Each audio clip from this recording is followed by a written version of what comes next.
America అధ్యక్షుడు Trump మంచి దూకుడు మీదున్నారు. నేనేం చేయాలంటే అది చేస్తా, అడ్డేవారెవరంటూ ఇష్టానుసారంగా ముందుకెళ్లిపోతున్నారు. ఈ క్రమంలో మిత్రులు, శత్రువులు తేడా చూపట్లేదు. టారిఫ్ వార్కు తెర తీశారు. దీనికి తోడు యుఎస్ ఎయిడ్ను తీవ్రంగా తప్పుపట్టిన ట్రంప్ ఆ సంస్థకు నిధుల విడుదలను నిలిపివేశారు. దీంతో ఈ వ్యవహారం కాస్త న్యాయస్థానాలకు చేరింది. పలు దేశాలకు అమెరికా అందించే మానవతా సహాయాన్ని నిలిపివేస్తూ ఆ దేశ అధ్యక్షుడు డొనాల్డ్ ట్రంప్ తీసుకున్న నిర్ణయాన్ని అమెరికా సుప్రీంకోర్టు తప్పుబట్టింది. మానవతా సాయం కింద ఇచ్చే నిధుల్ని ఎట్టి పరిస్థితుల్లోనూ ఆపేందుకు వీలు లేదంటూ స్పష్టం చేసింది.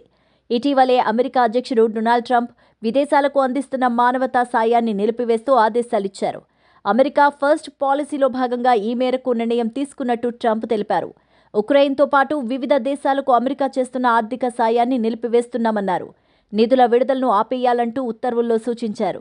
కొత్తగా ఇలాంటి నిధులు విడుదల చేయడం కానీ, ఆర్థిక సాయానికి సంబంధించిన ఇప్పటికే ముగిసిన ఒప్పందాలను రెన్యువల్ కానీ చేయొద్దన్నారు. అయితే ఇజ్రాయిల్, ఈజిప్ట్ దేశాలకు చేస్తున్న మానవతా సాయానికి మాత్రం ఈ ఆదేశాలు వర్తించవని, ఆ రెండు దేశాలకు ఆర్థిక సాయం కొనసాగిస్తామని వెల్లడించారు.